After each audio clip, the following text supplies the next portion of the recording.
దేవుని పరిశుద్ధ నామమునకు మహిమ కలుగును గాక. ఈ వీడియో వీక్షిస్తున్న ప్రేక్షకులందరికీ క్రీస్తు శ్రేష్టమైన పరిశుద్ధ నామం పేరిట నా హృదయపూర్వక వందనాలు తెలియపరుస్తూ ఉన్నాను. రాధా మనోహర్ దాస్ గారి యొక్క బాధ వేదన ఏంటో నాకు అర్థం కావట్లా. ఈ మాటలు ఆయన వింటాడని, ఆయన మారాలని నేను చెప్పట్లా. క్రైస్తవేతరులు వింటారని, హైందవ పెద్దలు మత గురువులు వింటారని, రాధా మనోహర్ దాస్ గారి అనుచరులు వింటారని, వారు విని ఈయనను కొంచెం ఏ పిచ్చి ఆసుపత్రిలో అన్నా అడ్మిట్ చేసి ఆయన పిచ్చి నయం చేయబడటానికి సహాయపడతారేమో అని నేను ఈ మాటలు చెప్పడం జరుగుతుంది. అసలు ఆయన బాధ ఏంటో ఒకసారి మీరు వినండి. మాకే పుట్టావు, బైబిల్లో మీ నాన్న పేరు ఉండదు, రాసుకో.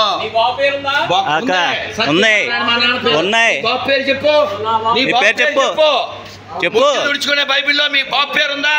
ఏదో బ్రిటిష్ వాడు పుట్టినట్టు బోకడా బైబిల్ పబ్లిక్ లో చెప్తా. బోకడా బైబిల్ దమ్ముంటే ఏదన్నా వాదించు, డిబేట్ రా, మాట్లాడు. మనం ఏదో చేసినట్టు బోకడా బైబిల్ క్రైస్తవ బొక్క. ఈడేదో పెద్ద బ్రిటిష్ వాడు పుట్టినట్టు క్రైస్తవ బొక్క తోలు తీసేస్తాం క్రైస్తవ మాట ఎత్తారంటే. రాధా మనోహర్ దాస్ గారు ఏమంటున్నారంటే, బైబిల్ని విపరీతంగా దుర్భాషలాడుతున్నాడు. నా నోటితో ఒక క్రైస్తవుడిగా నేను ఆ మాటని పలకటం నాకు ఇష్టం లేదు. బైబిల్ని ఆ బైబిల్ ఈ బైబిల్ అని మాట్లాడుతున్నాడు. ఎంత భయంకరమైనటువంటి, అసలు రాధా మనోహర్ దాస్ గారు మీది నోరా, డ్రైనేజీనా, చెత్త పుట్టనా?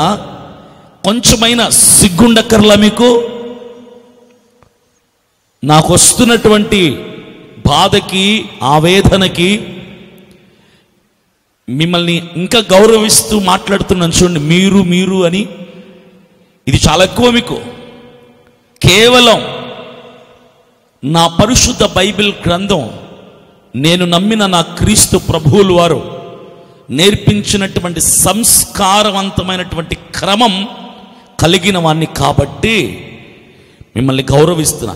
మీకు మళ్ళీ నా గ్రంథము, నా దేవుడు ఇలా ఇతర మతాలని, ఇతర గ్రంథాలని, ఇతరుల దేవతల్ని, వారి మనోభావాలని దెబ్బతీసే విధముగా అపహాస్యం చేయమని, విమర్శించమని, తక్కువ చేసి మాట్లాడమని నా దేవుడు నాకు చెప్పలా. నా పరిశుద్ధ బైబిల్ గ్రంథం నాకు చెప్పలా. మీ మత గురువు అయినటువంటి మరొక ఆయన ఒక మాట చెప్తున్నాడు, మీరు చూడండి ఈ విషయాన్ని. ఆయన ఏమంటున్నాడు? రాధా మోహన్ దాస్ గారి గురించి విన్నారా? ఈ మధ్య కాలంలో బాగా ట్రెండ్ అవుతున్నారు. సో ఆయన కూడా ఇప్పుడు ఏంటంటే ఏకి పాడేస్తున్నారు అనమాట. క్రైస్తవుల్ని కానివ్వండి, ఇటు ఇస్లాముల్ని కానివ్వండి, ఏకి పారేస్తున్నారు. సో దానికి మీరు ఏ విధంగా ఏకీభవిస్తారు? కరెక్టేనా? ఇప్పుడు ఎవరి మతములో వాళ్ళు ప్రయాణం చేస్తూ పరమతాన్ని గౌరవిస్తే ఏమీ లేదమ్మా. అట్లా కాకుండా ఊరికి పరమతాన్ని విమర్శిస్తూ అపహాస్యం చేస్తూ మీ మతం పెడతాం అంటే మాత్రం తప్పు. అది నేను కూడా ఒప్పుకోను. నేను కూడా ఒప్పుకోను. ఆయన కూడా మీ కళ్ళే ఒక మత పెద్ద, హైందవుల మత పెద్ద. ఆయన ఏమంటున్నాడు? ఒకరి మతాన్ని ఒకరు గౌరవించుకుంటే ఎలాంటి సమస్య ఉండదు.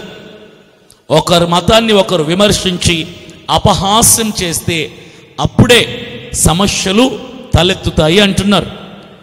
మీకు ఇంకిత జ్ఞానం ఏదైనా ఉంటే, ఆ మాటలు మీకు ఏమైనా చలనం పుట్టిస్తే, ఇక మీరు నోరు తెరిచి ఇలాంటి కంపు మాటలు మాట్లాడరు అని నేను ఆశిస్తున్నాను. పని పాట ఏం ఉండదు రాధా మనోహర్ దాస్ గారు. మీకు ఎప్పుడు ఆ రైల్వే స్టేషన్లలో పడి ఏడుస్తుంటారు ఎందుకు? మీ కొంపదీసి రైల్వే స్టేషన్లలోనే ఉంటాయి. మీ ఫుట్పాతేనా మీ రెసిడెన్స్?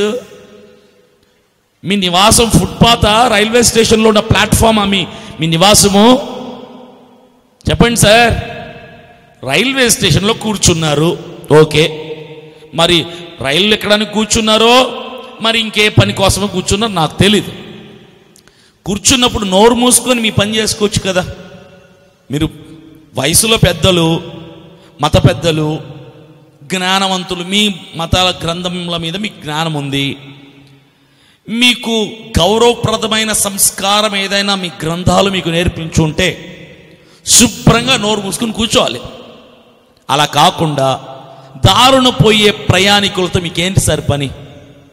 ఎవరో క్రైస్తవుడు ప్రయాణం చేయడానికి వెళ్తున్నాడు, అదే రైల్వే స్టేషన్ ప్లాట్ఫామ్ మీద. ఆయన్ని గోకటం ఎందుకు మీరు?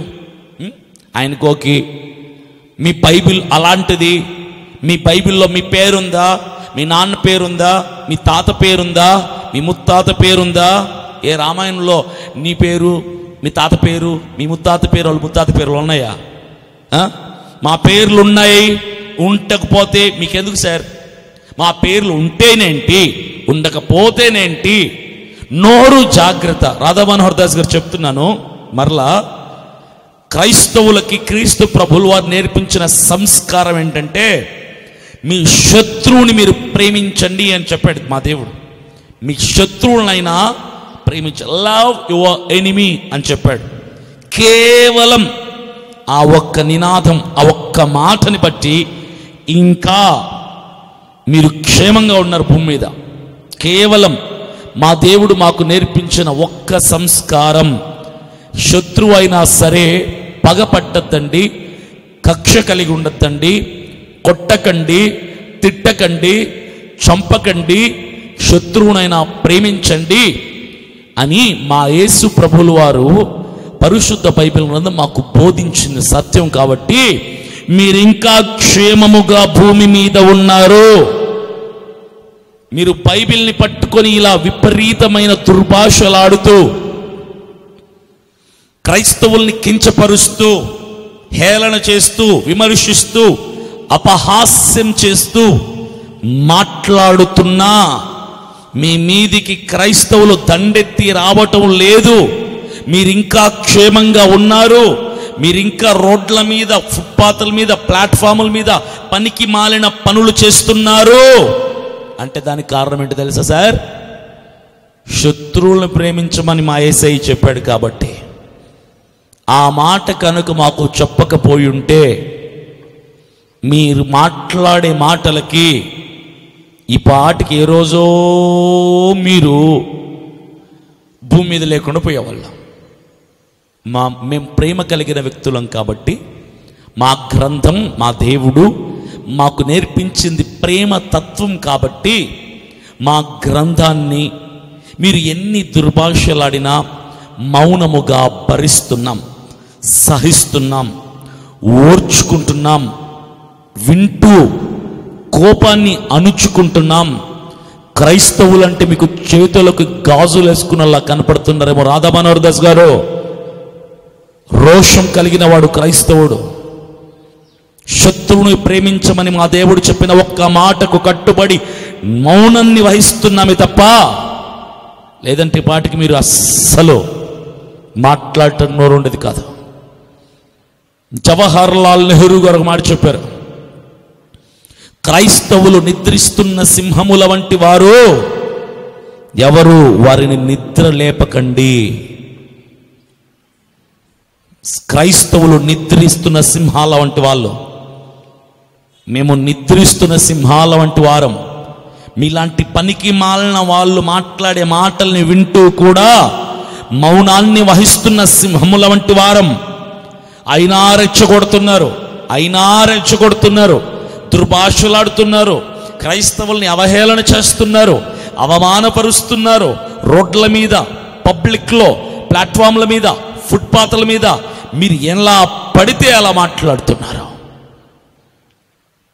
ఒక్కసారి క్రైస్తవుడు తిరగబడితే, ఆల్రెడీ తిరగబడ్డారనుకోండి, అఫీషియల్గా, లీగల్గా మీరు ఆ మాట అన్నారే, బైబిల్ని పట్టుకొని ఆ మాట, బూతు మాట అన్నారే, ఆ మాట అన్నందుకు మీ మీద 200 మంది కేసు పెట్టారు.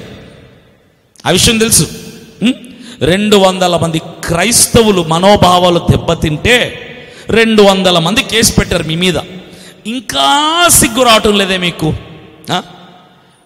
మీ గ్రంథాన్ని మీరు బోధించుకోండి సార్. క్రైస్తవులు కరపత్రాలు హైందవులకు ఇస్తారు కాబట్టి మీరు నిజంగా మీ గ్రంథంలో సత్యమే కనుక, మీ దేవుడు సత్యవంతుడే కనుక అయితే రోడ్డు మీద ఆ ప్లాట్ఫామ్ మీద, రైల్వే ప్లాట్ఫామ్ మీద ఒక క్రైస్తవుడు వెళ్తున్నాడు కదా, సార్ ఆగండి సార్ అని చెప్పి నిలబెట్టి ఏ భగవద్గీతనో, ఏ రామాయణమో, ఏ యజర్వన వేదమో మీ పుస్తకాన్ని ఇవ్వండి, తప్పులేదు.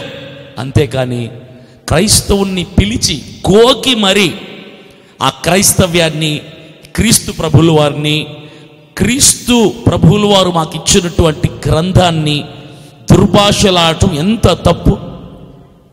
అసలు మీ దేవుడు నేర్పించిన సంస్కారహీనులు సార్ మీరు. అసలు మీరు సంస్కారం ఉందా కాస్తైనా? మీ మాట విధానాన్ని చూస్తే మిమ్మల్ని ఎవరైనా చూసి ఏమనుకుంటారు తెలుసా? మనిషిని చూడకుండా మీ ఆడియోని వింటే మిమ్మల్ని ఎవరైనా చూసి ఏమనుకుంటారు? ఏ తాగుబోతాడో,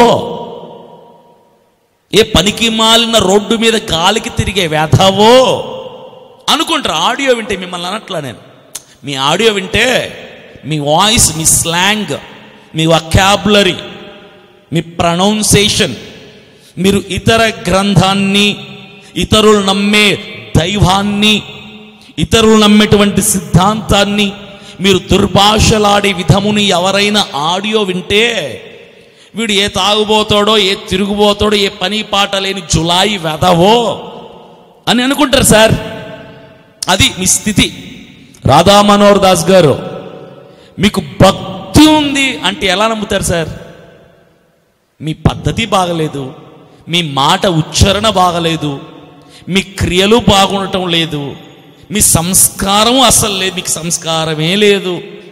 మీ దేవుడి దగ్గర మీరు నేర్చుకుంది ఏంటి? ఆ శ్లోకాలా? శ్లోకాలు నేర్చేసుకుంటున్న గొప్పలు అయిపోతారా? మీ దేవుడు మీకు నేర్పించిన సంస్కారం మీ మాటలో, మీ క్రియలలో, మీ ప్రవర్తనలో, మీ విధానాల్లో కనపడాలి కదా. మిమ్మల్ని చూస్తే నాకేమనిపిస్తుందంటే, ఈయనే ఇలా ఉన్నాడు, పాపం హైందవులందరినీ ఈయన అలా బతకమంటున్నాడే అని నాకు జాలేస్తుంది సార్.